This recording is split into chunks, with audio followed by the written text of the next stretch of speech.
सुनील कुमार लवटे सरांचं आणि माझा परिचय खूप जुना आहे आणि आत्ता सध्या लवटे सर, डॉक्टर जयसिंगराव पवार किंवा आमच्या ताराबाई अशी फार कमी माणसं आहेत की ज्यांना खाली वाकून नमस्कार करावा.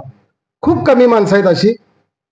बाकीच्यांचे चेहरे तसे आहेत, प्रत्यक्षात ते तसे आहेत का याची दुसरी बाजू पण मला माहीत असल्यामुळं ही तीन माणसं वेगळी आहेत हे मला नक्की माहीत आहे. त्यामुळे मी आलो. आता शिंदे सरांनी सांगितलं की नवीन शैक्षणिक धोरण जे आत्ताचं आहे ते माणूस घडवण्यासाठी प्रयत्न करणार आहे. प्राचार्यांना जी अडचण होती ती मी 4-5 वर्षापूर्वी आत्ता जो अभ्यासक्रम सध्या प्राथमिक शाळेत राबवला जातोय या अभ्यासक्रम समितीवर काम करताना मी पण अनुभवलेली आहे. संचालक मंडळ जे सांगायचं आणि ज्यांना ते करून घ्यायचं ते किती सक्तीनं करून घेतात याचा अनुभव मी पण घेतलेला आहे त्या अभ्यासक्रम समितीत राहून. त्यामुळे सरांनी सांगितलेलं एक वाक्य मला पटलं की आपण शिक्षण देतोय, अधिकारी घडवतोय, माणसं घडवत नाही. तुमच्यापेक्षा जास्त अनुभव मला या क्षेत्रात आहे. मी 12-13 वर्ष स्पर्धा परीक्षेला इतिहास आणि मराठी पूर्ण 10 वर्ष मोफत शिकवत होतो. आता या जिल्ह्यात तुमच्या कोल्हापूर जिल्ह्यातही 8 ते 9 अधिकारी माझे विद्यार्थी आहेत, पण एकाही विद्यार्थ्याचं नाव जाहीर व्यासपीठावरनं घ्यावं असा विद्यार्थी नाही. हे मी अधिकृत सांगतो तुम्हाला. ते अधिकारी म्हणून चांगले असतील त्याचा प्रश्न नाही, तुम्हाला त्यांचा अनुभव आला असेल. माणूस म्हणून चांगला आहेत असं नाव घ्यायचं माझं धाडस होत नाही. तुम्ही म्हणत असाल तुमचं एखादं काम त्यांनी केलं असेल, फुकट केलं असेल, तेव्हा भाग वेगळा. पण माणूस म्हणून आम्ही घडवले का विद्यार्थी तर 0 त्याचं उत्तर आहे. यांचं येतानाच ध्येय असं असतंय त्या पदावर आपण जायचं ते केवळ लुबाडण्यासाठी जायचं. मुलाखतीत ते बरेच काही सांगत असतात. आम्ही मॉक इंटरव्ह्यू घेतोय सगळ्या विद्यार्थ्यांचे. ज्या वेळेला सिलेक्शनला मुख्य परीक्षा पास झाल्यानंतर ते मुलाखतीला जाणार असतात तेव्हा आम्ही घ्यायचो. दिगंबर प्रधान नावाचे एक DYSP होते सांगलीत. एखादा प्रशासकीय अधिकारी जो सेवेत आहे असा एक माणूस आम्ही बसवायचो आमच्याबरोबर सरावासाठी. एका डॉक्टरना विचारलं, ते व्हेटरनरी डॉक्टर होते, शासकीय सेवेत होते, वर्ग 2चे अधिकारी होते. त्यांनी मुख्य परीक्षा पास झाली होती आणि पुढच्या परीक्षेसाठी आले होते. त्यांना दिगंबर प्रधानाने विचारलं की तुम्ही सध्या सेवेत आहात, शासकीय सेवेत आहात, वर्ग 2चे अधिकारी आहात, मग तुम्हाला परत MPSC द्यावी का वाटली? तर त्यांनी सांगितलं की सर मला महसूल मध्ये यायचं आहे. मी म्हटलं कशासाठी यायचं आहे? तुम्ही आता वर्ग 2चे अधिकारी आहेत, 8 वर्ष काम केलं याचा अर्थ आणि 4 वर्षात तुम्ही वर्ग 1 होणार आहात, महसूल मध्ये कशासाठी येणार आहात? तर ते मी त्याला शिकवत पण होतो वर्गात आणि पॅनेलवर पण बसलो होतो. तर ते म्हणाले की मला जनतेची सेवा करायची आहे. ते का पाठ केलेली वाक्य MR जसे येऊन समोर बडबडतात तसं ते बडबडायला लागले.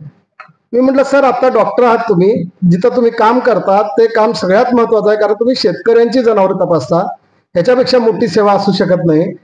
तुम्ही सरळ सांगा की मला पैसे मिळवायला यायचं. तर तो विद्यार्थी काय बोलू सर असं नाही माझ्या मनात. त्याच्यासाठीच तू येतोयस म्हटलं, तू हे पाठ केलेलं सांगू नकोस. आणि तो झाला अधिकारी, झाल्यानंतर तुम्हाला एकच वाक्य सांगतो म्हणजे काय अवस्था आहे त्या क्षेत्राची कळेल. प्रोबेशन पिरियड मध्ये सोलापूरला उपजिल्हाधिकारी असताना 40,000ची लाच घेताना त्याला रेड हँड पकडलं गेलं. प्रोबेशन पिरियड मध्ये, म्हणजे तो झाल्यावर काय करेल बघा. आणि आपली यंत्रणा इतकी भारी आहे की 40,000साठी पकडलं, 7 लाख घेऊन त्याला सोडलं, आता तो वर्ग 1 मध्ये आहे. असे अनेक अधिकारी आहेत. त्यामुळे आपण माणूस घडवलेला नाही, आपण सगळं जे घडवतोय ते केवळ एखादा अधिकारी किंवा एखाद्या पदावर बसवण्यासाठी आपण करतोय. त्यामुळे शिंदे सरांनी सांगितलेलं वाक्य बरोबर आहे. ते ज्या विद्यार्थ्यांचा, ज्या शिक्षकांचा आपल्याला अभिमान वाटायला पाहिजे असे शिक्षक आता फार कमी राहिलेले आहेत. फार म्हणजे एका हाताची बोट सुद्धा पुरतील एवढे राहिलेले. अधिकारी तर नाहीतच. म्हणजे समोर अधिकारी असताना पण मी सांगतो इथं जे कोण अधिकारी असतील त्यांनी समजावं की आपण त्यात नाही आहे. आणि खरोखर हे त्यात नाही आहेत म्हणून तर असा उद्योग हे करतात. असा उद्योग करणारी एक वेगळीच जमात आहे, ज्यांना प्रशासनातले लोक हे वेडे आहेत म्हणून टाकून दिलेलं असते बाजूला. आम्हाला कुणी विचारत नाही, यांनाही विचारत नाही, मला तर कुणी 32 वर्षात विचारलं नव्हतं, कोण विचारत नाही त्यांना. त्यामुळं आपण जे बोलतोय आता ते इथं नसलेल्याबद्दल बोलतोय एवढं लक्षात घ्या. कोणालाही याच्यात इंटरेस्ट नाही आहे. शिक्षणाधिकारी पदावरचा माणूस रोज किती घरी घेऊन जातोय बॅग हे मी जवळून बघतोय आता सुद्धा.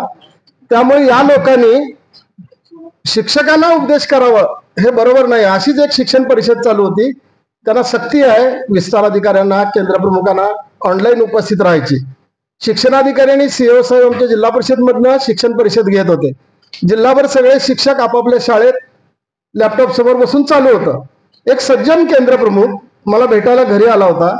मी त्याच्याशी बोलताना तो म्हणाला, सर 2 मिनिटं थांबा म्हणला, मोबाईल चालू करतो, मिटिंगला जॉईन होतो, मग तुमच्याशी बोलतो. मग त्यानं लावलं, सुरू केलं, आपण तिथं आहे एवढं दाखवून दिलं त्याला आणि तो माझ्याशी बोला. मी म्हणणार मिटिंग चालू, काय नाही म्हणणार, रोजचं असतंय, तिथं मी आहे एवढं झालं म्हणजे बास म्हणलं. मग मी त्याच्याशी बोलता बोलता तिकडे बघत होतो. तर आमचे जे कोणी शिक्षणाधिकारी होते ते जिल्हा परिषद मध्ये बसून सांगत होते, शिक्षकांनी व्यसन करू नयेत, शिक्षकांनी तंबाखू खाऊ नये, असं काय जनरल आपलं चाललं होतं त्यांचं. मग सीओ मॅडम बोलल्या. सीओ मॅडम माझ्या विद्यार्थी कधी काळच्या असल्यामुळे मी भेटलो त्यांना. मी म्हणालो, हा काय सांगतोय म्हणलो, संध्याकाळी 6 नंतर याला स्वतःच्या पायावर चालता येत नाही. हा माणूस जिल्ह्यातल्या शिक्षकांना सांगतोय तंबाखू खाऊ नका, त्याला चालताच येत नाही, अशा अवस्थेत असतोय तो रोज. आणि हा माणूस तुम्हाला येऊन सांगत असतोय तुम्ही असं वागावं, तुम्ही तसं वागावं. त्यामुळे या क्षेत्रात खरोखर ठेवण्यासारखी माणसं फार कमी आहेत. बाकीच्यांना सगळ्यांना शेतावर शेतकरी सुद्धा घेणार नाही कामाला. याचं कारण शेतकऱ्याला जे काम करावं लागतंय त्यातलं कुठलंही काम यांना येत नाही, अंगाला माती लावून घेत नाही ते, त्यामुळे यांना लागतच नाही काम ते. अशा अवस्थेत काम करताना मला काही शिक्षक भेटले की जे शिक्षक भले ते 100% उत्तम नसतील, त्यांच्या विषयात पण कमी शिकवत असतील ते, परंतु ते जे काम करत होते ते रोजचं तुमचं काम नव्हतं. म्हणजे वर्गात येणं, गणित शिकवणं, वर्गात येणं, काही इतिहासाचा धडा शिकवणं, हे आज शिकवायला तुम्हीच पाहिजे अशी आजच्या परिस्थितीत गरज नाही आहे. आज इतकी साधनं उपलब्ध आहेत की विद्यार्थी शाळेशिवाय सुद्धा घरातून शिकू शकतोय.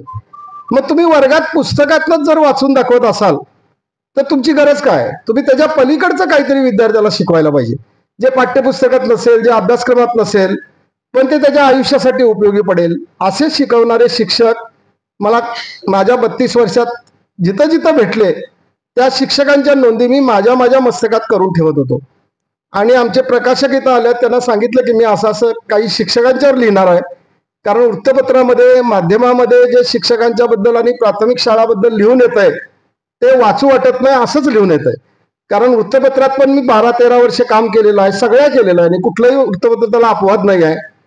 त्यांना चांगल्या बातमीची गरज नसते. त्यांना मी एकदा विचारलं एका संपादकांना, अहो हा एक शिक्षक इतकं उत्तम काम करतोय, मी लिहून देऊ का? तर ते 2दा माझ्याकडे बघितले, म्हणले काय उपयोग याचा? मी म्हणलं शिक्षक वाचतील. नाही वाचणार म्हणले. अहो म्हणलं एखादा शिक्षक चांगलं काम करतोय हे जिल्ह्यातले शिक्षक वाचतील, त्यातून काहीतरी प्रेरणा घेतील. तुझा गैरसमज आहे म्हणले. मी संपादक म्हणून 16 वर्ष काम केलंय म्हणले, लाखाच्या खपाच्या दैनिकात काम केलंय. मी तुला सांगतो म्हणले हे कोणीही वाचणार नाही. ज्याच्यावर लिहिलंय तो शिक्षक वाचेल, त्याच्या शाळेतले वाचतील आणि तू एक वाचशील, आपलं छापून आलंय म्हणून. बाकीचं कोणीही वाचणार नाही आणि मी हे छापणार नाही. मी म्हणलं काय छापत नाही? नाही म्हणले आम्हाला बातम्या कशा लागतात? कुत्रा माणसाला चावला ही बातमी होऊ शकत नाही म्हणले, हे जनरल आहे म्हणले. माणूस कुत्र्याला चावलाय का सांग म्हणले, पान एकला लावतो म्हणले मी. तसं शिक्षक वर्गात शिकवतो, ही का बातमी आहे का म्हणले? त्याचं कामच आहे. वेगळं काय करतोय का? दारू पिऊन दंगा करतोय का शाळेत? त्याला गावकऱ्यांनी मारलंय का शाळा व्यवस्थापन समितीनं? लगेच पान एकला लावतो म्हणले आम्ही. त्यामुळं माध्यमांची बघायची भूमिकाच तुमच्याकडे अशी आहे, ते चांगल्यावर कधी लिहित नाही.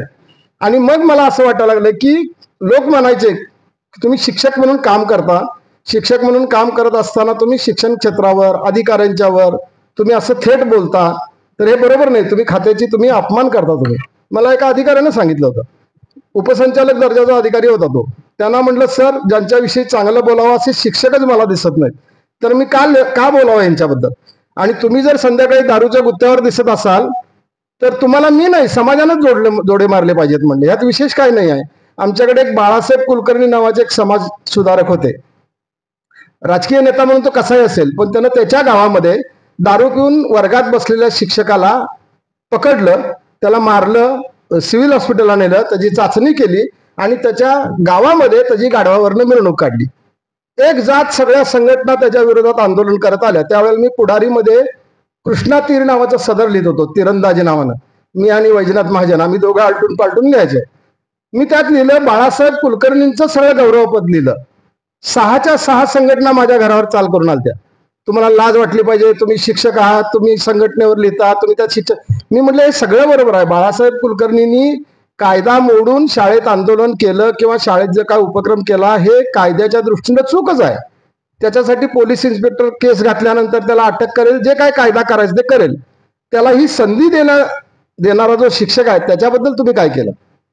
तुम्ही का संधी देता त्याला? ही म्हणजे आपणच संधी देत असतोय आणि आपल्यावर कोणीतरी आलं तरी बातम्या आल्या तर आपल्याला लगेच माध्यमावर आपण ओरडतोय.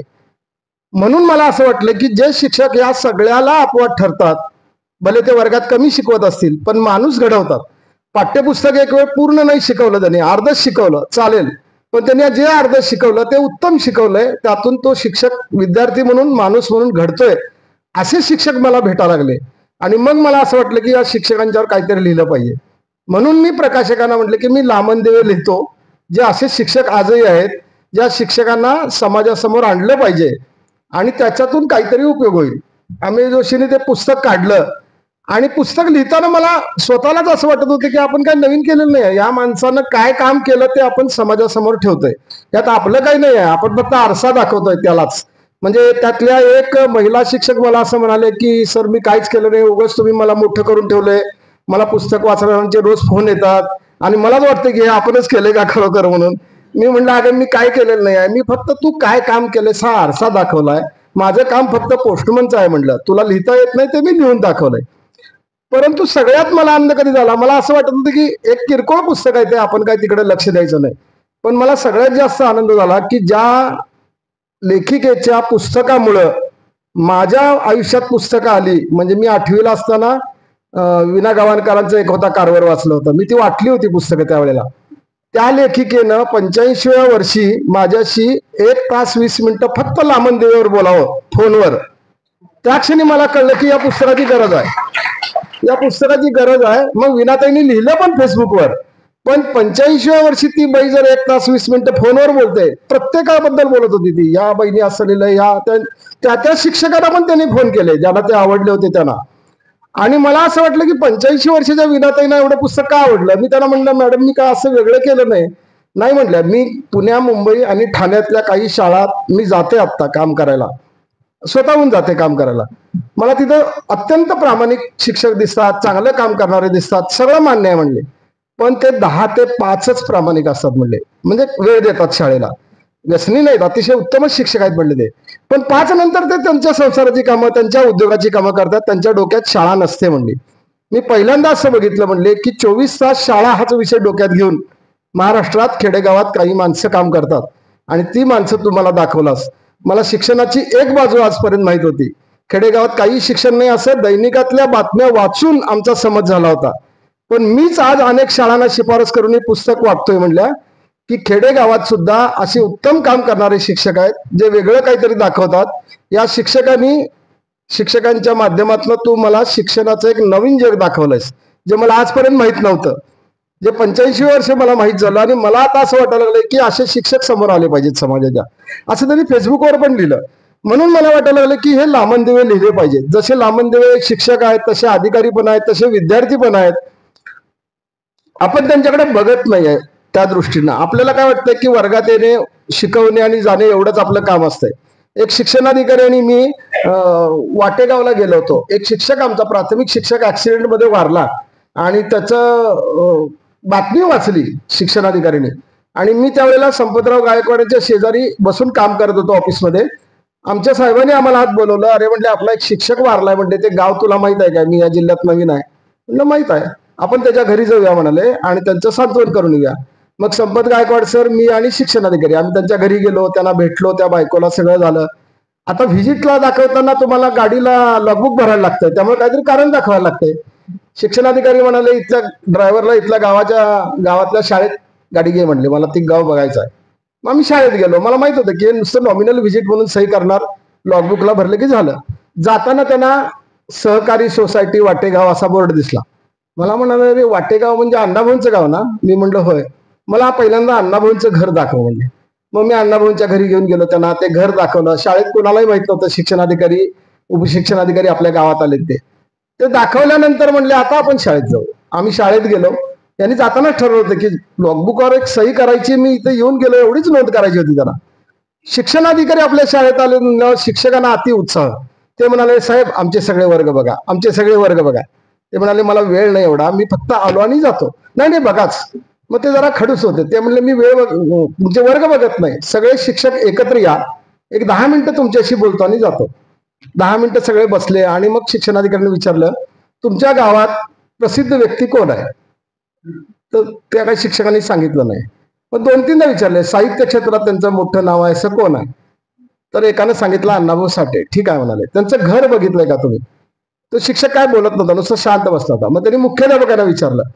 मुख्याध्यापकांनी सांगितलं साहेब या गावात येऊन मला फक्त 1च वर्ष झालंय, मी काय अजून मला या गावाची माहिती नाही, अण्णाभाऊ साठे माहित नाही, ते घर माहित नाही, काय 1 वर्ष झालंय मला.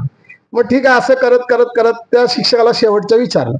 तो म्हणाला माहित आहे, मी याच गावचा आहे म्हणला, मला घर माहित आहे. शिक्षणाधिकारी म्हणाले की तुम्ही मला शाळेतले वर्ग बघा म्हणा लागलाय, तुमच्या वर्गाची काय स्थिती आहे ही आता कळतंय म्हणाले. जो माणूस 1 वर्ष इथं काम करतोय मुख्याध्यापक म्हणून, त्याला आपल्या गावात अण्णाभाऊ साठेंचं घर आहे, त्यांचं कुटुंब आहे, त्यांचा वाडा आहे, हे सगळं जे काय आहे याचा काडीचाही गंध नाही. तुमच्या शाळेत तुम्ही काय शिकवताय मला कळालं म्हणाले. त्यामुळं आपण शाळेत काय शिकवतोय हे कळण्यासाठी अशा साध्या साध्या गोष्टीतनं आपल्याला कळतंय. लांबन दिवे असे सापडले ते या गोष्टीमुळे सापडले. आजही जयसिंगराव पवारांनी मला परवाच म्हणजे एक महिन्यापूर्वी मी त्यांना भेटायला आलो होतो, तर त्यांनी मला एकच काम सांगितलं की मला बाकीच्या शिक्षकांना भेटायचं नाही, मला त्या अंजुम अत्तार नावाच्या मुलीला घेऊन ये म्हणाले. कारण म्हणले आज ते गाव, त्या गावाची माहिती आहे सरांना, कारण सर आमच्या जिल्ह्यातले आहेत, त्यामुळे सरांना ते गाव माहित होतं. ते गाव पूर्ण हिंदुत्ववादी विचारांचं गाव आहे. ज्या गावामध्ये जरासं कुठं खुट्ट झालं तर ज्यांची अस्मिता जागृत होते अशा संघटना अनेक आहेत. अशा गावातली एक मुस्लिम बाई शाळेतली शिक्षिका वर्गातल्या सगळ्या मुलांना 1ली ते 7वीच्या गणपती करायला लावते आणि मग ते गणपती स्वतःच्या घरात बसवायला लावते. त्यावेळेला तिला तिच्या बरोबर काम करणाऱ्या सहकारांनी पण विरोध केला होता. गाव हिंदुत्ववादी आहे, मुसलमान बाई गणपती करणार आणि ते शाळेत घरात बसवायची सक्ती करणार, त्याचा दंगा उठणार आणि सांगलीच्या लोकांना अशा बाबतीत दंगा करायची सवय आहे. म्हणजे कोल्हापुरात कमी, आमच्याकडे जास्त आहे, कारण आमच्या गावाची परंपराच मोठी आहे. अगदी गोडसेंच्या पासून सुरू झालेली परंपरा आहे आमची. त्यामुळे ते सगळे घाबरले. ते सगळ्यांनी सांगितलं की आम्ही हे करणार नाही, पण ती म्हटली नाही मी करणार, आणि तिनं ते केलं. अतिशय उत्तम केलं. काही लोकांनी तक्रार केली. तक्रार केल्यानंतर सीओ साहेबांनी चौकशी समिती नेमली की या बाईनं शाळेचं रोजचं काम सोडून काय उद्योग लावलाय म्हणून. आणि मग ते चौकशी करायला एक गट शिक्षणाधिकारी पाटील नावाचे, आता रिटायर्ड झाले शिक्षणाधिकारी म्हणून, त्यांना नेमलं. ते गेले शाळेत, त्यांनी सगळं बघितलं आणि तिला विचारलं की पहिला गणपती कुठलाही दाखव मला केलेला, तू काय केलंस मला बघायचं आहे. तिनं ते गणपती दाखवला. ओबडधोबड होता, चिनी त्या शाडू मातीचा. मग ते त्यांना ते आवडलं होतं सगळं. ते खानदानी पाटील, आर पाटलांचे जवळचे नातेवाईक, त्यांना ते आवडलं. अरे म्हणाले एक मुसलमान बाई गणपती करते, आजच्या युगात हे गरजेचं आहे. पण बाकीच्या शिक्षकांना कसं सांगणार. ते त्यांनीच तक्रारी केल्या होत्या शिवणच्याकडे.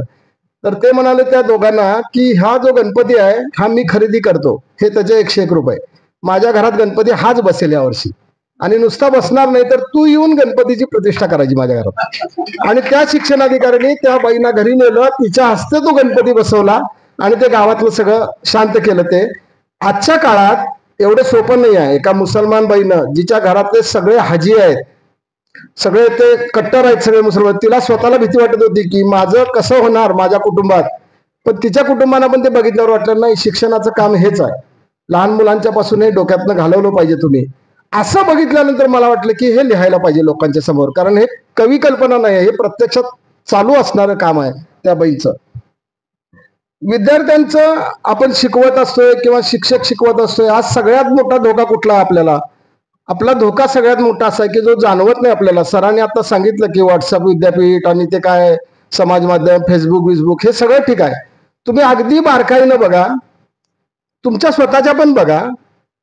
व्हॉट्सअपवरचे सकाळपासूनचे संदेश सरांनी फार सौम्य शब्दात सांगितलं, गुड मॉर्निंग आणि काय ते तेवढंच. आपण व्हॉट्सअप विद्यापीठात बघायला गेलो तर आपल्या शिक्षणाची व्यवस्था किती खालावलेली आहे आणि किती अगदी रसातळाला गेलेलं हे कळतंय. एका महाविद्यालयाचा मराठी विभागाचा HOD असणारा माणूस, डॉक्टरेट असणारा माणूस रोज मला काहीतरी पाठवत असतोय. रोज मी त्याला त्यातले 15-20 सगळ्या चुका पाठवत असतोय मराठी विभागाचा.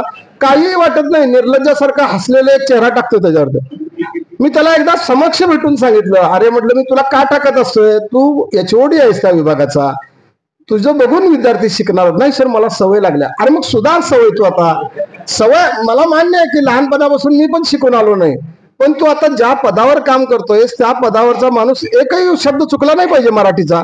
आणखी सगळ्यात आपल्याकडे काय सवय आहे की समजा मी आता सुतार सरांना जर त्यांची चूक पाठवली तर सुतार सरांचं उत्तर काय असतंय की माझं चुकलं बाबा मी दुरुस्त करतो. असं नाही सर मी विज्ञानाचा विद्यार्थी आहे, सर मी गणिताचा शिक्षक आहे.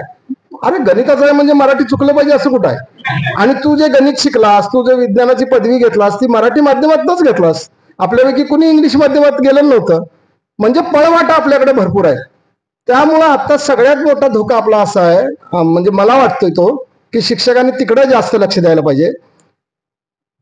भाषा आणि इतिहास ही दोन माध्यम अशी आहेत की तुम्ही कुठल्याही विषयाचा असा, भाषा आणि इतिहास याची वाट लावण्याचं काम सध्या विद्यापीठ व्हॉट्सअप विद्यापीठातनं सुरू आहे आणि जाणून बुजून सुरू आहे. म्हणजे ज्या कोणी यंत्रणा आहेत हे राबवणाऱ्या त्यांनी भाषेला आणि इतिहासाला हत्यार केलेलं आहे. आता या दोन्हीची चुकीची माहिती व्हॉट्सअपवरनं पसरवत राहायची आणि हत्यार म्हणून समाजात दुफळी निर्माण करायचं हे काम सध्या युद्ध पातळीवर सुरू आहे. त्याच्यासाठी स्वतंत्र यंत्रणा राबते आणि त्यांनी असं तुम्हाला टार्गेट केलेलं आहे. तुम्हाला पटणार नाही पण तुम्ही एक दिवस करून बघा, तुम्हाला कळेल. जे कोणी फेसबुक वापरतात त्यांच्यासाठी मी एक सोपं सांगतो. बायकांनी फेसबुकवरची एक साडीची जाहिरात बघायची, आजपर्यंत कधी नसली तरी बघा मुद्दाम. बघितल्यानंतर एक 4-5 वेळा बघायची ती जाहिरात, 1-2 सेकंद. त्याच्यानंतर 1 तासानं तुम्ही सुरू करायचा फेसबुक. तुम्हाला फक्त साडीच्या जाहिराती तुमच्या समोर येत असतात. तुम्ही जे बघाल ते, मग त्यांना कसं कळलं की तुम्ही साडीची जाहिरात बघायला लागलाय? पण ते तुम्हाला महिनाभर साडीच्या जाहिराती वापरत असतात. ते टार्गेट चालू आहे सध्या. लोक तुमचे विचार बदलायचं काम चालू आहे. पूर्वी तुमच्या समोर येऊन लढावं लागत होतं, आता समोर येऊन लढावं लागत नाही. आता मुंबई दिल्लीमध्ये बसून तुमच्याकडं तुमच्या समोर असे विचार मांडले जातात की तुमच्या समोर सारखं तेच येत राहतंय. म्हणून तुमच्या समोर इतिहासाची मोडतोड आता व्हॉट्सअप विद्यापीठातनं मांडली जाते, ज्यातून तुमच्या मनात इतिहासातल्या पुरुषांच्या विषयी घृणाच निर्माण होईल असं साहित्य मुद्दाम प्रसरवलं जाते तुमच्या समोर. आणि इतिहास आणि भाषेची वाट लावून जे काय होणार आहे पुढं त्याचं भवितव्य आपल्याला दिसतंय काय होणार आहे. सरांनी जाहिरातीचा विषय सांगितला की जाहिराती अशा असतात तशा असतात. जाहिरात बघून आपल्याला वाटतं आपलं पण घर तसं आपलं होतं. एवढं सोपं नाही आहे. त्याच्यापेक्षा खाली गेलंय ते की जाहिरातीतली कुठल्याही जाहिरातीतली आई बघा, नवीन एक मूल झालेली बाई दाखवलेली असते जाहिरातीत, ती कायम चटपटीतच असत्या. म्हणजे तिचे कपडे बघा, तिचे हे बघा, आत्ता मेकअप रूम मधनं बाहेर आलेली आई असत्या. मग मुलाला वाटते जायला माझी आई बघतोय सगळं अंगाला सगळं पीठ लागलेलं असतंय, मळलेले कपडे असतात, स्वयंपाक करताना गाऊन घातलेले असतात आणि ही आई बघा कशी बऱ्या. पहिल्यांदा त्याच्या डोक्यात येते की आपली आई चांगली नाही, ही कशी आई कायम राहतात चकचकीत. म्हणजे इतक्या बारकाईनं मुलांच्या मनावर परिणाम होत होते. तुमची विचार यंत्रणा बदलायचं काम हे माध्यम करायला लागलेत सध्या. मग ते व्हॉट्सअप असू दे किंवा समाज माध्यम असू देत, आणि आपण त्याला बळी पडतोय. आणि आपल्याला सगळ्यात एक वाईट सवय कुठली आहे, एखादा मजकूर मी पाठवला दीपक जगदाळे सरांना, समजा एक 2 वेळेला आपल्याला स्क्रोल करायला लागतं एवढा मजकूर पाठवला, ते वाचत पण नसतात. त्याला अति घाई झालेली असत्या. माझ्या जवळ आलेलं मी कधी एकदा माझ्या सगळ्या 100 मित्रांना टाकेन आणि ते लगेच फॉरवर्ड करतात. अरे त्यात काय लिहिलंय, ते खरं आहे का बघ, तू किती जणांना पसरवत असतात. असंही त्यांचे स्वभाव आहेत. अशांची लिस्ट आहे त्यांच्याकडं.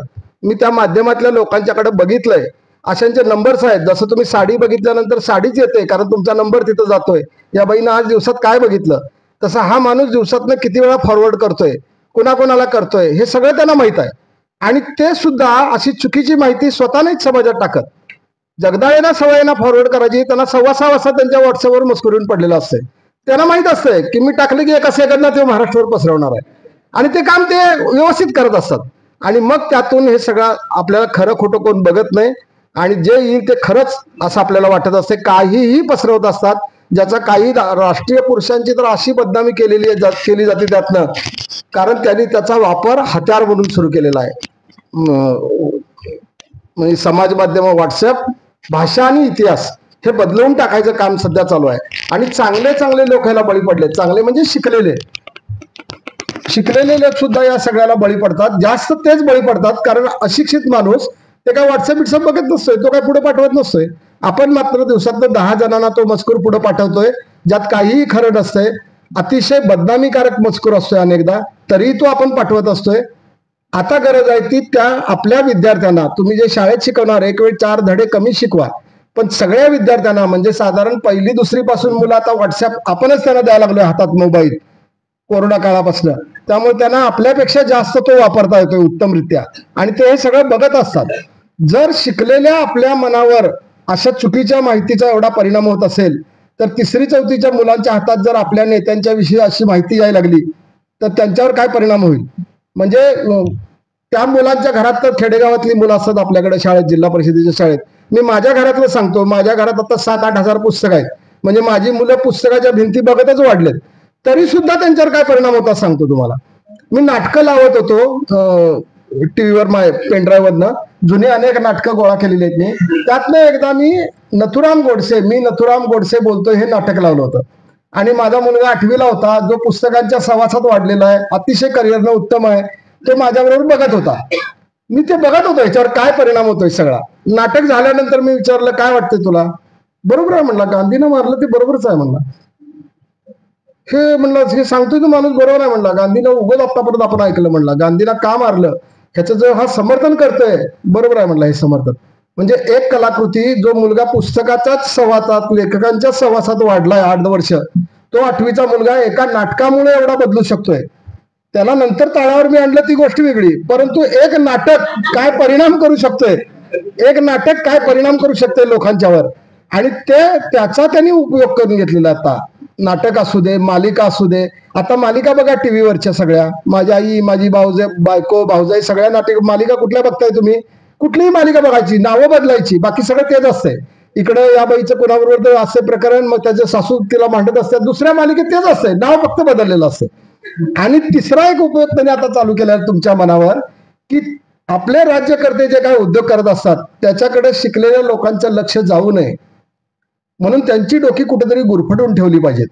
मग ती गुरफटण्यासाठी सगळ्यात चांगला उपाय आपल्या देशात कुठला आहे, तर ह्या मालिका जे चालू झालेल्या आहेत त्या सगळ्या धार्मिक मालिका काढायच्या. धार्मिक मालिका काढण्याचा फायदा काय असतो निर्मात्याला. मी निर्माता आहे समजा, मी जर एक धार्मिक मालिका काढली, कुठल्या तर जुन्या पुराण्या याच्यावर काढले, मला रॉयल्टी द्यायला लागत नाही कारण तो लेखकच हात नाही आहे, त्यामुळे माझा खर्च वाचला. आणि तुम्ही सतत त्यात गुंतून राहताय, तुम्हाला आम्ही काय करतो इकडे बघायची इच्छाच होत नाही. हे जाणून बुजून केलं जातंय आणि त्याला सगळे आपण बळी जातोय. मग शिक्षकांच्या पुढचं आता सगळ्यात मोठं काम काय आहे, तर पाठ्यपुस्तकातला धडा तुम्ही कमी शिकवा, पण त्यांच्यावर जो हा मारा केला जातोय, त्यांचं विचार यंत्रणाच खुंटली जाते किंवा त्यांच्या डोक्यात दुसरेच विचार आत्तापासून पेरले जातात. यातनं बाजूला करणारे शिक्षक जे कोणी आता तयार होतील ते शिक्षक आजच्या शिक्षणातले लांबंदिवे असतील. तुम्ही उत्तम गणित शिकवताय म्हणून लांबंदिवे तुम्ही होणार नाही आहे. उत्तम गणित तुमच्यासारखं दुसराही शिक्षक शिकवू शकतोय, नवनीतचं गाईड पण चांगलं शिकवू शकतोय. मग तुम्ही वेगळं काय शिकवणार आहे. तुम्ही वेगळं हे शिकवायला पाहिजे की माध्यमातून विचारधारा बदलायची जी आता सुरू झालेली आहे यंत्रणा, आणि त्यामुळे भाषा आणि इतिहास या 2 गोष्टींना हत्यार करून तुमची डोकी बधीर करायचं काम चालू आहे. या दोन्हीतनं आपल्या पिढीला, आपल्या समोरच्या मुलांना बाजूला काढणं, हे काम करणारा माणूस हा आत्ताच्या याच्यातला लांबंदिवा असेल. प्रशासनाची गोष्ट अशी आहे की जसे चांगले शिक्षक प्रशासनाला कधी आवडत नाहीत फारसे. म्हणजे माझा स्वतःचा अनुभव आहे 32 वर्षाचा माझा अनुभव असा आहे की मला कुठल्याही अधिकाऱ्याने एक संपत गायकवाड अपवाद सोडले, कारण त्याला शिक्षण खात्यातलं कोण समजतच नव्हतं, त्यामुळे तेच अपवाद होते फक्त. बाकीच्या कुठल्याही अधिकाऱ्यांच्या समोर माझं नाव काढलं की ते म्हणणार खडूस माणूस आहे, तिरसट आहे, तुम्ही त्या नादाला लागू नका, हेच तुम्हाला ऐकायला मिळणार. आणि मला त्याचं काही वाटत नाही, कारण मला माहित आहे ते कोण आहे आणि मी कोण आहे. मला आपल्याला स्वतः कोण आहे याची जाणीव असली की आपण जगाकडे बघायची गरज नसते. लोक काय म्हणतील ते म्हणत येतात, आपल्याला माहित आहे आपण कोण आहे ते. तर तसं मला पूर्ण प्रशासनात कुठल्याही अधिकाऱ्यानं चांगलं म्हटलेलं नाही, कुठल्याही अधिकाऱ्याकडे मी गेलेलो पण नाही. शिक्षण खात्यातलं एक चिटोर हा आदर्श शिक्षक आहे किंवा अदृश्य शिक्षक आहे, जे काय एक चिटोर मी घरला नेलेलं नाही आहे, एक सुद्धा नेलेलं नाही, आणि कधी न्यायची माझी इच्छा पण नाही आहे न्यायची.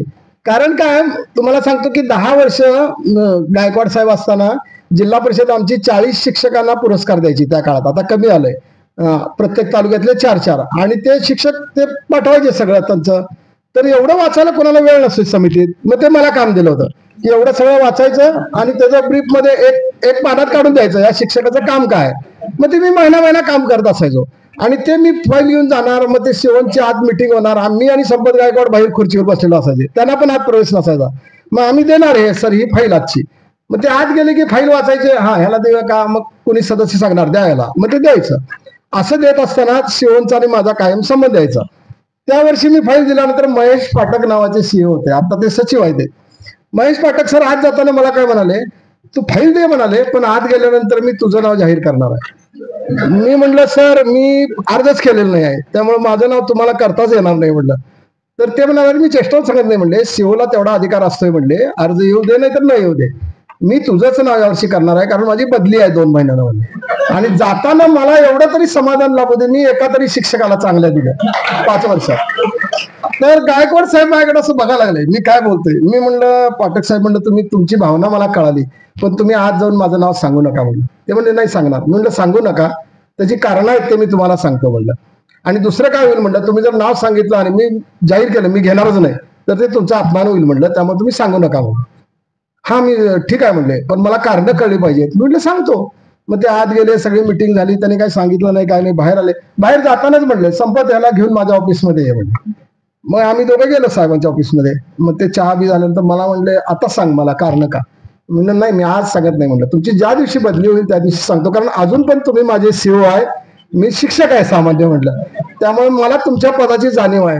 नाही नाही म्हणले, ते खुर्चीतनं उठले, शेजारी बसले. आता मी सीओची खुर्ची सोडली, आता मला सांग म्हणले कारण. म्हणलं ठीक आहे सांगतो. मला तुम्ही सांगणार का की मी सांगितल्यानंतर तुम्ही त्याच्यावर उलट काय सांगायचे. नाही सांगणार म्हणले, मला तुझी 4 वर्षात चांगली ओळख झाल्या. मी 2 कारणासाठी घेत नाही म्हटलं सर, मी हे उद्योग करतोय म्हटलं फायली देण्याचा वगैरे, का घेत नाही म्हटलं तर एक म्हणजे मी जर पुरस्कार घ्यायला उभारलो तुमच्या समोर, माझ्या बरोबरीनं जे असणार आहेत त्यांची एकाची पण लायकी नाही माझ्या दारात उभारायची. शिक्षक म्हणून लांबच गोष्ट आहे म्हटलं, दारात सुद्धा उभारायची लायकी नाही हे मला माहित आहे म्हटलं. दुसरी गोष्ट अशी आहे म्हटलं की तुम्ही ज्यांच्या हस्ते मला देणार आहे ते कोण असते माहित आहे, त्यांचे हात इतके बरवटले की माझे हात काळे करून घ्यायची माझी इच्छा नाही म्हटलं. तर तेवढ्या एका गोष्टीवर त्या सीओची आणि माझी मैत्री आज अखेर टिकून आहे, त्या सचिव असून सुद्धा. अशी आपण माणसं तयार करायला पाहिजेत किंवा अशी माणसं आपण शिकवायला पाहिजेत, म्हणजे मुलांच्यातून अशी मुलं व्हायला पाहिजेत तयार. तर अशा लांबंदिव्यांची आज गरज आहे. नाहीतर मग काय, जर एखाद्या अधिकार पदावर गेला तर आपल्याला अभिमान वाटत असणार माझा विद्यार्थी एक PSI झाला. खरं तर ते आता PSI ज्या पद्धतीचं काम करतात त्या दृष्टीने आपल्याला लाज वाटायला पाहिजे की आपण एक लुटारू समाजात तयार केला नवीन. फार अपवादात्मक अशी माणसं आहेत प्रशासनातली, आहेत नाही तसं नाही, खरोखरच आहेत, पण फारच अपवादात्मक आहेत की हात सुद्धा त्याला बोट सुद्धा मोजायला पुरतील एवढीच आहेत. बाकीच्या सगळ्यांचे चेहरे तसे आहेत. आज गरज आहे ती विषय शिकवणाऱ्या शिक्षकाची गरज नाही आहे, तर तुमच्या समोर असणाऱ्या मुलातून असा लांबंदिवा तुम्ही तयार करताय का ह्याची गरज आहे. आज अभ्यासक्रम तुम्ही कमी शिकवा, पण तुम्हाला खात्री पाहिजे की माझा हा मुलगा, माझा हा विद्यार्थी कुठल्याही परिस्थितीत एकदाही नैतिकतेपासून ढळणार नाही. मग ते नैतिकता कुठल्याही प्रकारची असू दे. म्हणजे अगदी वर्गातलं आपल्याला असं वाटतं की पैसे खाणे म्हणजेच भ्रष्टाचार, हे एक चुकीची कल्पना आपल्याला करून दिलेली आहे. शाळेतले कोरे कागद घरात नेणे हा सुद्धा भ्रष्टाचारच आहे. विद्यार्थ्यांच्या पेन मागून घेणे आणि खिशाला लावणे हा पण भ्रष्टाचारच आहे. त्याला काही लाखो करोडच खाल्लं पाहिजे असं नाही आहे.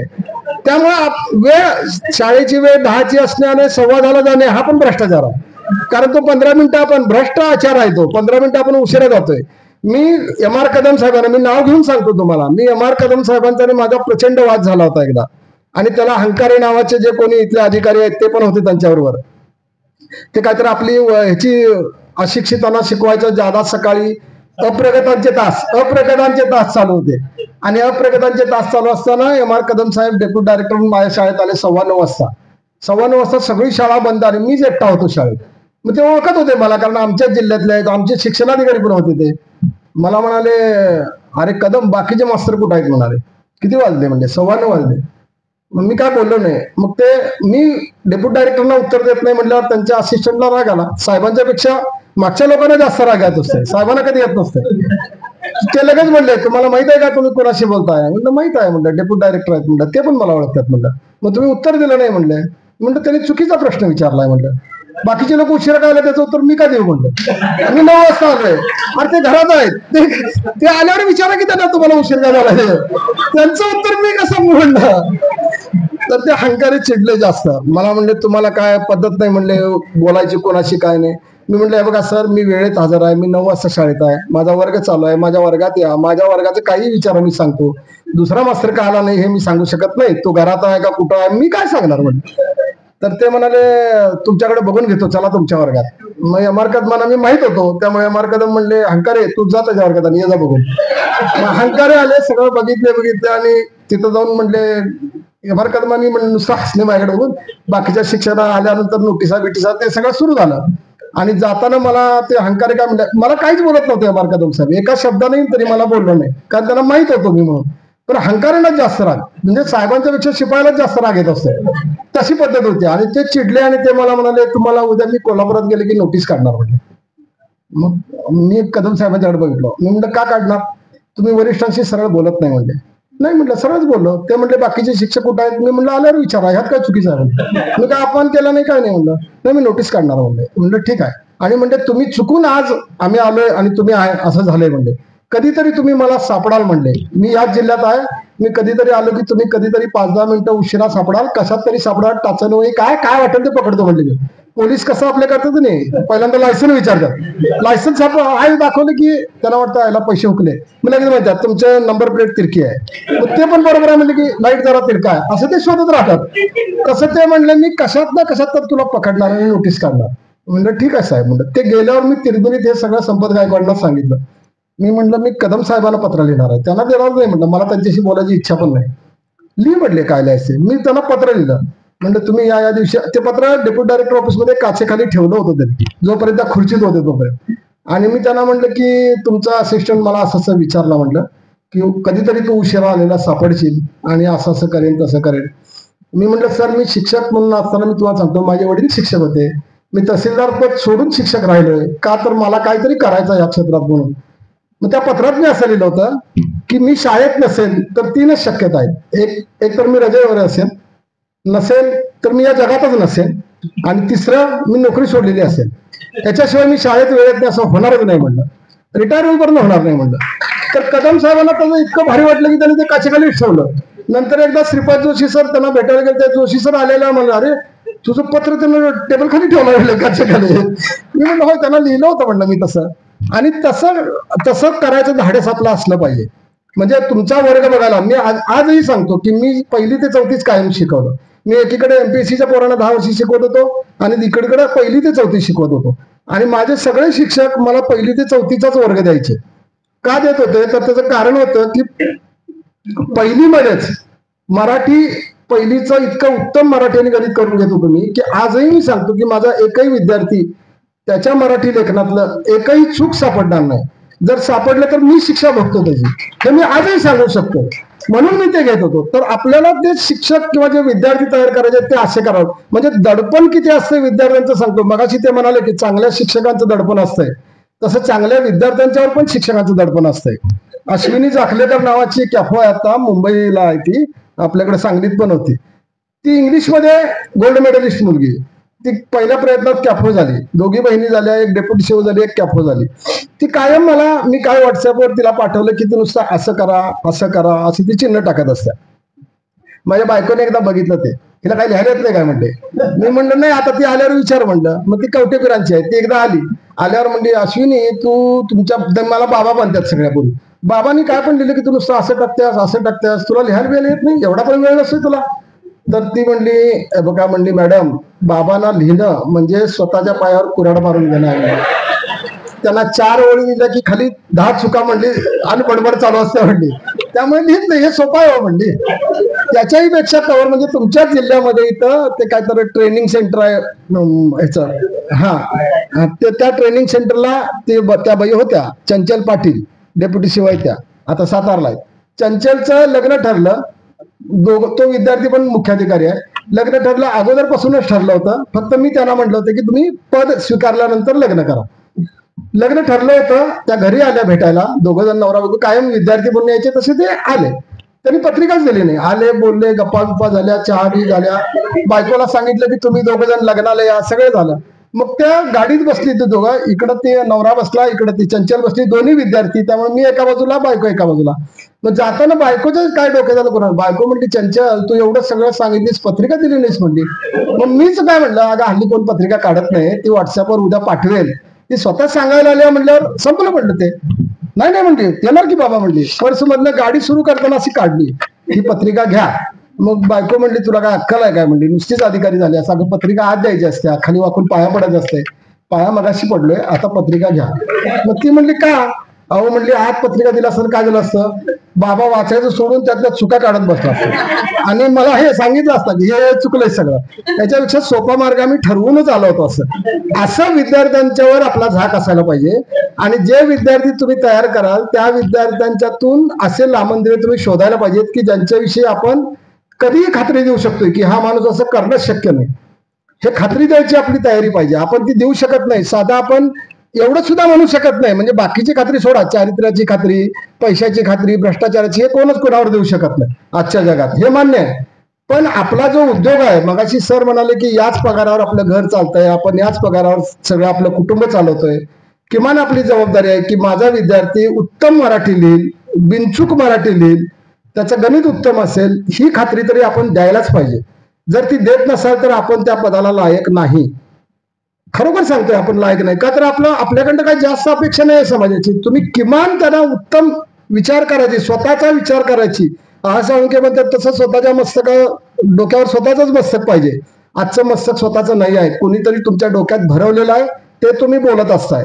तुम्हाला स्वतःचे विचार सुद्धा मांडता येत नाहीत, स्वतःचं पत्रलेखन मांडता येत नाही. मगाशी त्यांनी पत्राचा उल्लेख केला, ते सांगत असताना मला एका शिक्षक नेत्याची बातमी, मला हसू यायला लागलं होतं, ते मी हसलो नाही स्टेजवरनं. आपल्याकडं शिक्षकांना मार्च महिन्याच्या वेळेला हे द्यायला लागतंय, आपलं मालमत्ता 2 फॉर्म भरून द्यायला लागतात. तर ते मालमत्ता सगळी भरून द्यायला मी गेलो होतो आणि त्याच्याबरोबर आम्हाला दोघांना पण मुख्याध्यापक पदाचं प्रमोशन आलं होतं. तो शिक्षक नेता माझ्या बरोबरचा आणि मला पण आलं होतं.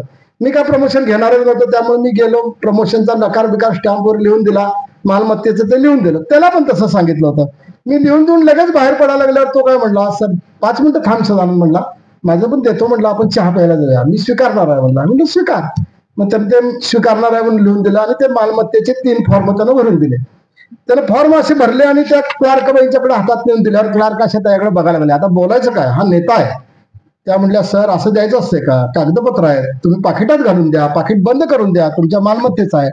तर हा म्हणला मी पाकिट आणलेलं नाही, मी देतो म्हणल्या. मग त्याने ते सरकारी लिफाफा खाकी रंगाचा दिला, त्यानं असं पाकिट बिकिट घातलं, असं घातलं. माझ्या समोर बघत होतो, त्यानं असं पाकिट बिकिट घातल्यानंतर त्यानं इथं प्रति गट शिक्षणाधिकारी पंचायत समिती मिरज असं लिहिलं.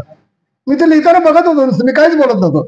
हिथं लिहिलं स्वतःचं नाव आणि पॅक केलं आणि त्याला दिलं. मग ते द्यायला गेल्यावर मी बरोबर गेलो होतो. बहिणी असं बघितलं, माझ्याकडे बघितलं, सतून बघितलं काय म्हणले, बघितलं, काय बोलला नाही, काय बोलायचं म्हणलं.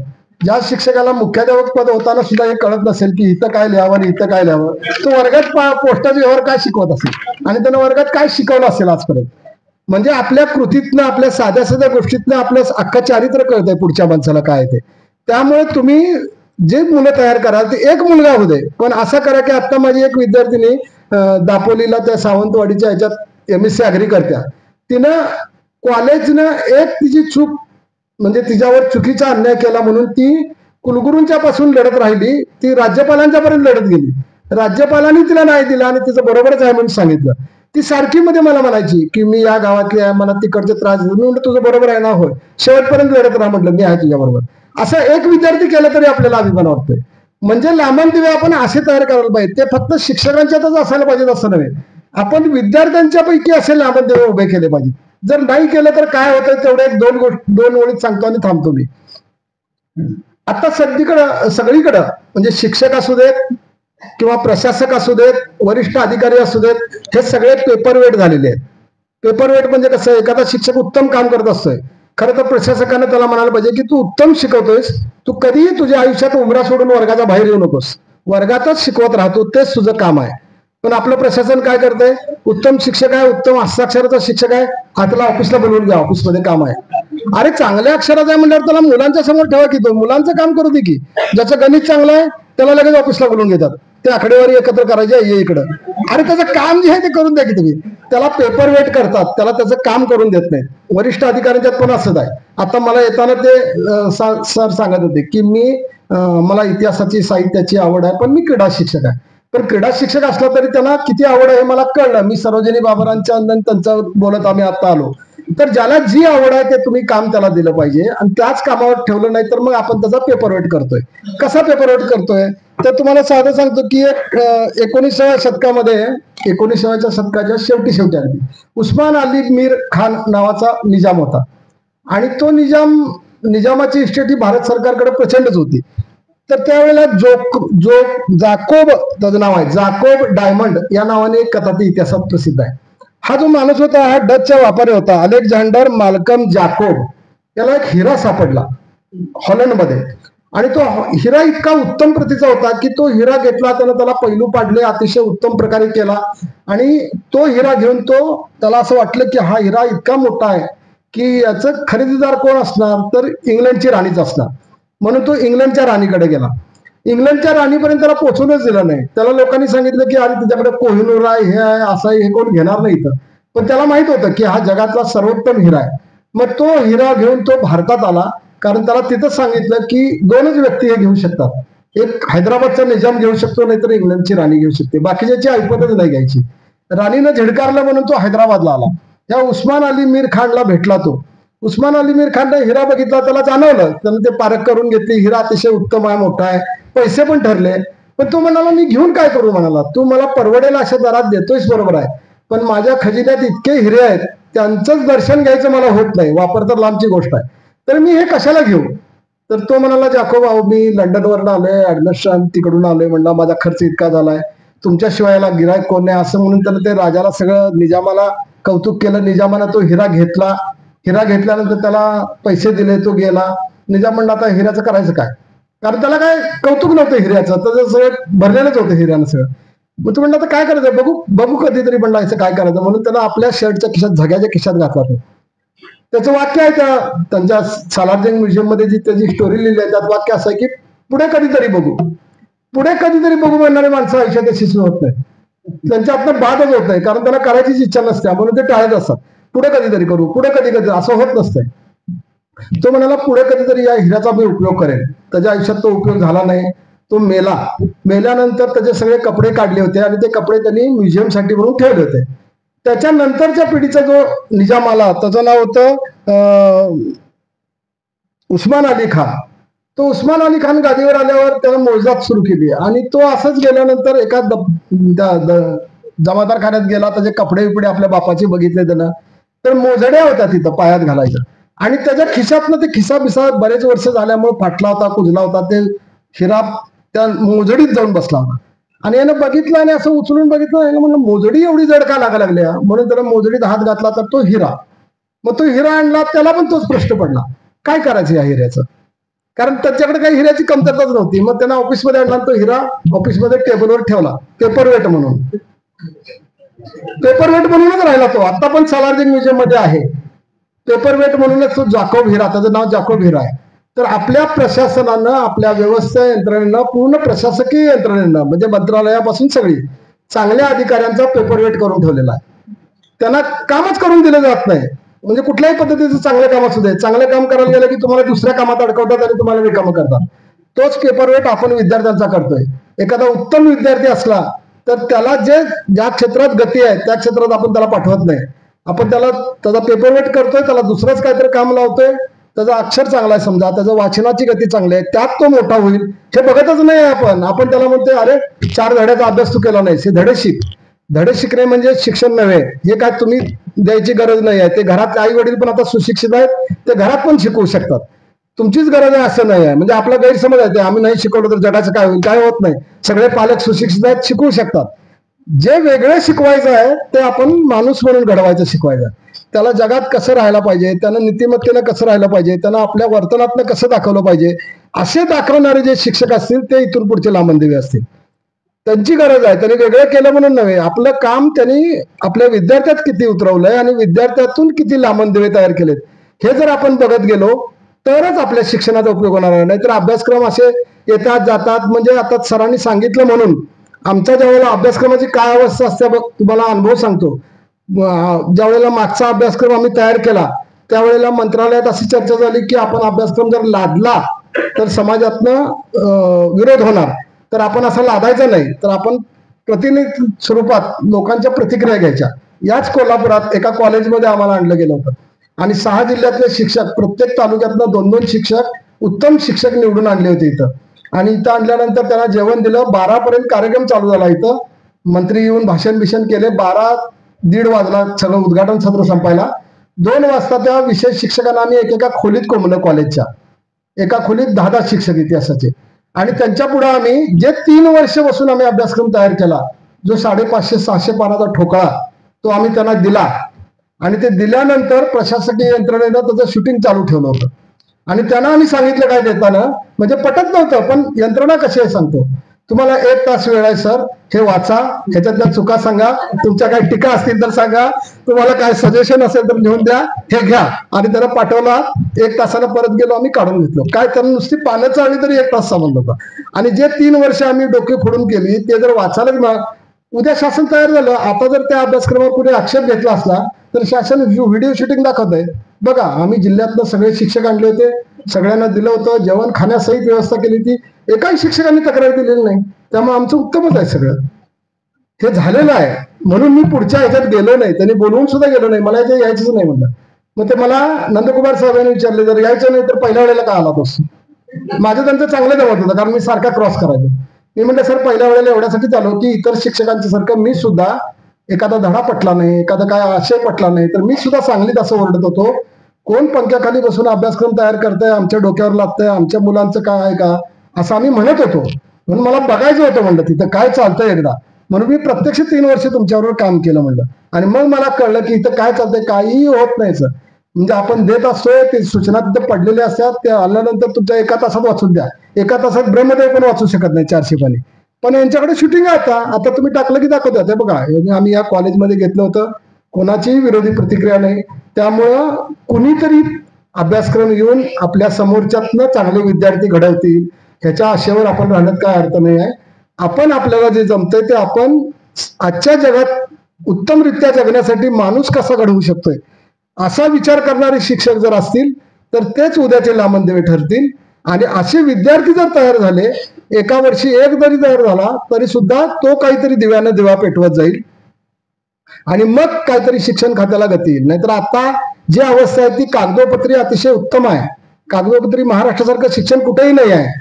पण साधी अगदी किरकोळ घटना सांगतो, तुम्ही स्वतःशी तपासून बघा. म्हणजे माध्यमिकचा काय मला अनुभव नाही किंवा कॉलेजचा पण मला अनुभव नाही, पण प्राथमिकचा चांगला आहे. प्राथमिक शिक्षकाने अनुभव बघा. आपण म्हणतोय की शिकल्यानंतर माणूस शहाणा होतो. मला नाही वाटत शहाणा होतो. का होत नाही सांगतो. जे स्वतः शिक्षक आहेत त्यांनी सुद्धा अनुभव स्वतःशी पडताळून पहा. तुम्हाला रजेवर जायचं आहे, दीर्घ रजेवर जायचं आहे, तुम्ही ऑफिसमध्ये जाताय, स्थळ परत काढताय, कुणाचा तरी अर्ज दीर्घ रजेचा समोर ठेवताय, तो जसाचा तसा उतरून काढताय, नाव फक्त आपलं घालताय. अरे, आयुष्यभर शिक्षक म्हणून काम करून तुम्हाला स्वतःचा दीर्घ रजेचा अर्ज लिहिता येत नसेल तर तुम्ही काय विद्यार्थी घडवताय त्याचं ते प्रत्येकच आहे. तुम्हाला रजेचा अर्ज लिहिता येत नाही, तुम्ही रजेचा अर्ज बघून लिहिताय तुम्ही, आणि तुम्हाला कुणीतरी नावं ठेवली की तुम्हाला राग येतोय की हे लोक मला नावं ठेवतात. या परिस्थितीत सुद्धा असेही काही माणसं आहेत माझ्याकडे आता की मी बघतोय की ज्या चांगले आहेत, लेखक आहेत, मोठी माणसं मी बघितलेली आहेत की ज्यांना मी चूक सांगितली वाक्यातली.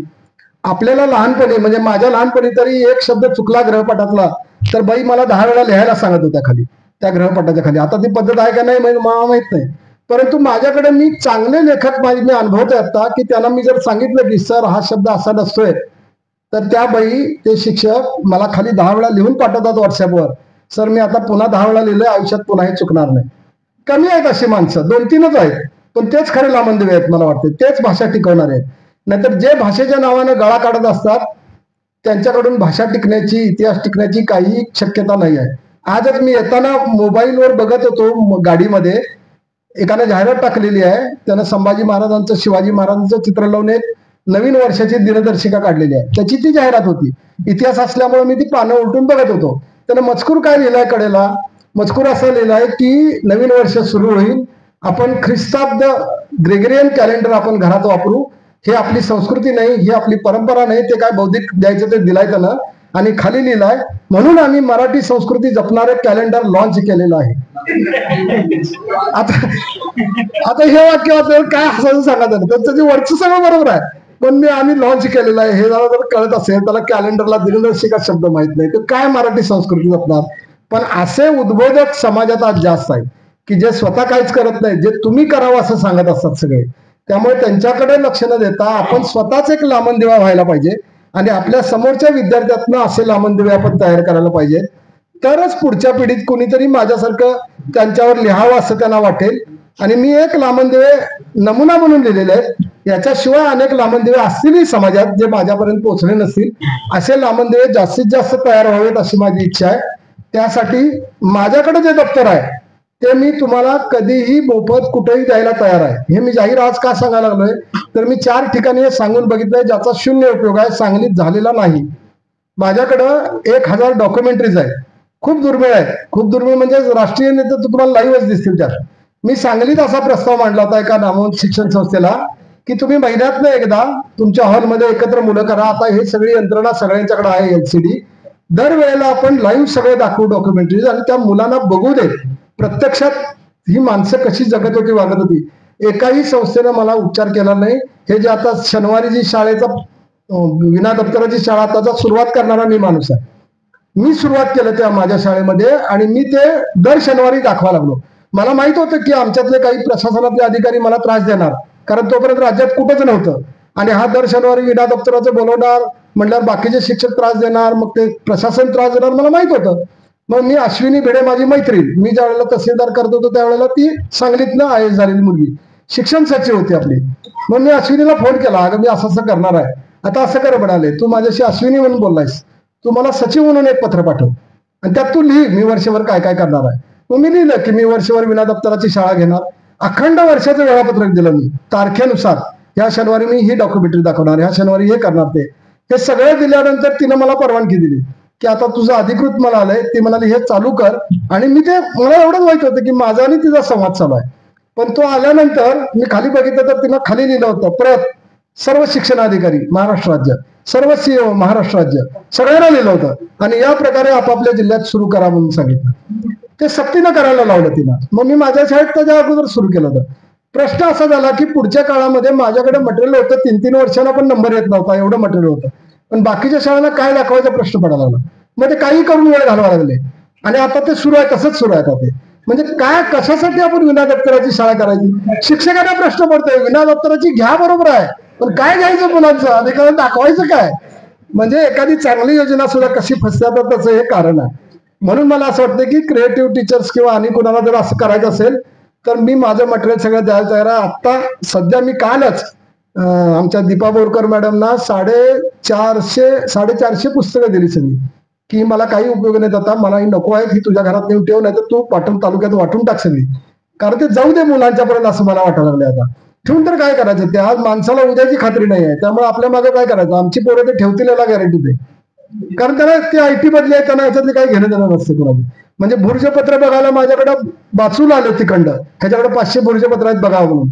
पण दुर्दैव असं आहे की माझ्या दोन्ही मुलांनी त्याला हात लावला नाही, ते बघितलं पण नाही काय भुर्जपत्र म्हणजे काय असते का, काही नाही. आत्ताच्या पिढीला याचं आकर्षण नाही आहे. म्हणून मला असं वाटतं की नवीन पिढीमध्ये असं लोकांनी करायला पाहिजे. फक्त शिक्षणच नाही, सगळ्या क्षेत्रात असे लामणदिवे तयार पाहायला पाहिजे की ज्यांच्या उजेडात समाजाची वाटचाल सुखद व्हायला पाहिजे आणि ती चांगली व्हायला पाहिजे. म्हणजे दाखवण्यासाठी लामणदिवा नको, त्यांच्या अंतर्बाह्य तो शिक्षक असला पाहिजे.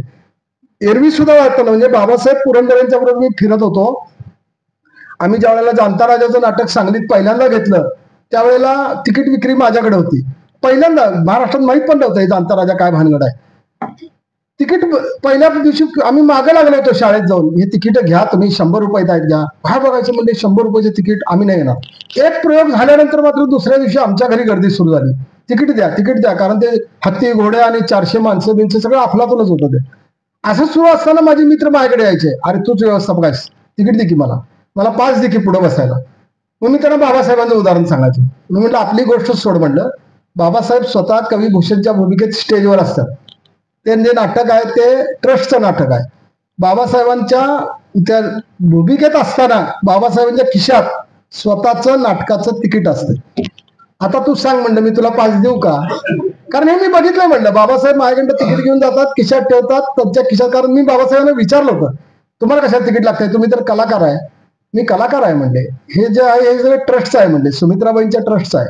ट्रस्टला हिशोब गेलाच पाहिजे म्हणले. मी आता प्रेक्षक म्हणून पण ऐकलं म्हणजे कलाकार म्हणून आहे. मग बाबासाहेब जर ते घेत असतील म्हणलं तर आपण द्यायला पाहिजे म्हटलं ते. त्यामुळे पास मागायचं हे चुकीचंच आहे म्हणलं. तू तिकीट काढलाच पाहिजे. अशा साध्या साध्या गोष्टीत आपल्याला शिकायला मिळत असतं. असं शिकवणारे लांबणदिवे पाहिजेत. लांबणदिवे केवळ शाळेतच पाहिजेत ना असं नव्हे. आता लवटे सर इथं आहेत, आम्ही सांगलीत आहे, पण त्यांचे उपक्रम बघून आम्ही सांगलीत काहीतरी शिकत असतोय. भले त्यांच्याशी समोर बोलत नसेल, पण आम्ही काहीतरी आजच्यावर परिणाम होतच असतोय. तो दाखवत नसतोय, आपल्याला जाणवत नसतोय. आज शब्दांची पुस्तकं माझी दोन्ही पण गाजली, मोठी झाली, सगळं मान्य आहे. परंतु हे मला काय शिक्षक झाल्यावर सुचलं असं नाही. लहानपणी माझे वडील मला किशोर मासिक द्यायचे आणि त्यात चित्रबोध शब्द शोध म्हणून असायचं. चित्रावरून शब्द शोधा. माझं आणि बहिणींचं भांडण लागायचं की शब्द कसे करायचे. तिथपासून शब्दाचं सुरू झालं. आणि मग कुठला पण शब्द बघितला की असं वाटतं की कसा तयार झाला असेल, त्याचा अभ्यास करूया. असं काहीतरी प्रत्येक क्षेत्रात करणारी माणसं तयार व्हायला पाहिजेत. केवळ शाळेतच नव्हे, सगळ्या क्षेत्रात असे लांबणदिवे तयार करण्याची उर्मी तुम्हाला या शिक्षण परिषदेतनं मिळाली तर ते उत्तम होईल. शिक्षण परिषदेला योग्य किंवा शिक्षण परिषदेच्या तुमच्या नियमात बसणार मी काही बोललो नाही, मला माहित आहे. मी सुतार सरांना अगोदरच सांगितलं होतं मला ते काय तसं बोलता येणार नाही. मी त्यातला माणूस नाही आहे. मला जे वाटते ते मी बोलणार. त्या अटीवरच मी आलो. साधी गोष्ट, आता इथं एका कागदावर मी बसत सही केली. आता असं डोक्यात येते आपल्याला, आपण सही करायला कधी शिकलो.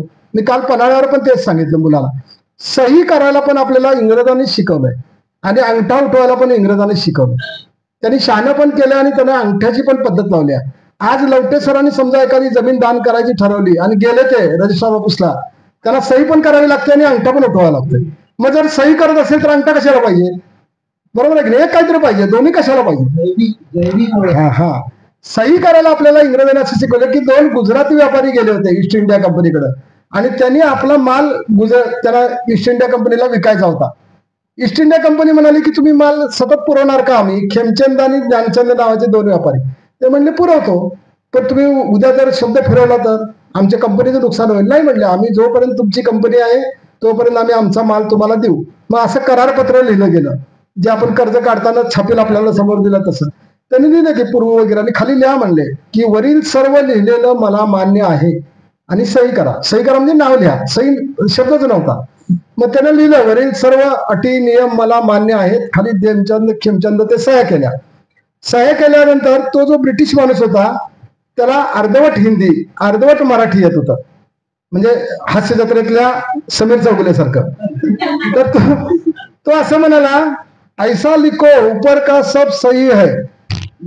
मग त्यानं लिहिलं वरचं सगळं सही आहे आणि सही असं लिहून, सही म्हणजे बरोबर, वरचं सगळं बरोबर, त्या अर्थानं त्यानं सही म्हणलं आणि आपली नावं लिहिली. आपल्या लोकांना वाटलं सही म्हणजे नाव लिहिले आणि तेव्हापासून आपण आपलं नाव लिहिणे म्हणजे सही म्हणायला लागलो. मग हे अंगठा कुठनं आला? तसं सर म्हणाल तसं होळीच्या कलेक्टरना असं वाटलं की हे महाराष्ट्रीयन लोक, भारतीय लोक आमच्याशी करार करतात पण ते बदलतात नंतर, ही सही माझी नाही असं म्हणतात कोर्टात. मग तोपर्यंत ह्याचा शोध लागला होता की एकसारखे दसते कोणाचं. मग अंगठा उठवायला आला, म्हणून आपण अंगठा पण करतोय सही पण करतोय. मग तुम्ही शब्दांचा इतिहास किंवा इतिहासातल्या घटना अशा जर रंजक पद्धतीने वर्गात सांगितल्या तर इतिहासाकडे बघायची दृष्टी लोकांची वळेल. आणि इतिहास म्हणजे केवळ 2 राजांची लढाई, भोक्साभुसकी, ह्यानं त्याला भोकस कळत त्याला मारलं, कोथळा काढला म्हणजे इतिहास नव्हे. इतिहास त्याच्या पलीकडे आहेत. त्या फक्त राजकारणातल्या घटना आहेत. त्याच्या पलीकडे माणसं कशी जगत होती, ती माणसांचं रोजचं जगणं काय होतं, त्यांचे रोजचे व्यवहार काय होते, हे शिकवणं म्हणजे इतिहास. आपल्याकडे एवढं मोठं लिहिलं, आता पठाण सरांनी शिवचरित्र एवढं मोठं लिहिलं. आपल्याकडे शिवाजी महाराज काय खात होते रोज याची नोंद नाही आहे. ही एका फ्रान्सच्या माणसाने नोंद करून ठेवली म्हणून आपल्याला कळतंय. अशा नोंदी रोजच्या, कारण आपल्या लोकांचं काय होतं, 2 गोष्टी होत्या. आपल्या शिवाजी महाराजांच्या बरोबरीने जे लोक होते त्यांनी का लिहून ठेवलं नाही असं आपल्याला वाटतंय आज. कारण शिवाजी महाराज इतके मोठे आहेत, काही गोष्टी आपल्याला कळत नाहीत. मग आपण सहज बोलून जातोय की शिवाजी महाराजांवर एवढी माणसं होती, त्यांनी का लिहून ठेवलं नाही. त्याची 2 कारणं होती. शिवाजी महाराज हा जगाचा वेगळा राजा होता. आतापर्यंत जे घडलं नव्हतं देशात तो घडवून पाहत होता त्यांच्या कल्पनेतलं. शिवाजी महाराजांच्या कल्पना आणि त्यांचं धोरण, त्यांची दृष्टी याची ओळख त्यांच्या बरोबरच्या कोणालाच नव्हती. ती समजण्याची कुवतच नव्हती, कारण 700 वर्षाची परंपरा आपल्याकडे होती गुलामगिरीची. त्यामुळे आपला हा माणूस वेगळं काहीतरी करतोय हे समजून घेण्याचीच पात्रता नव्हती. फक्त तो सांगतोय तसं लढायला जात होते, करत होते. समकालीनांना शिवाजी महाराज समजले नव्हते. दुर्दैव असं आहे की आजच्या लोकांना पण समजले नाही. आजचे लोक पण आपण त्यांना फक्त लढायात, 2 धार्मिक लढायात गुंतवून पाहतोय. प्रत्यक्षात त्या माणसानं जगावेगळं काय केलं हे आपण सांगत नाही आहे. ते सांगण्याची गरज आहे. ते सांगायचं असेल तर इतिहास, भाषा ही 2 साधनं जी आज हत्यार म्हणून वापरली जातात सगळी, त्या हत्यारांचा वापर आपल्या समोरच्या पिढीवर होऊ नये याच्यासाठी चांगले लांबणदिवे आपल्या विद्यार्थ्यातून तयार करायला पाहिजेत. एवढं सांगण्यासाठी मी इथं आलो. आपण अतिशय शांतपणाने ऐकून घेतलं याबद्दल धन्यवाद.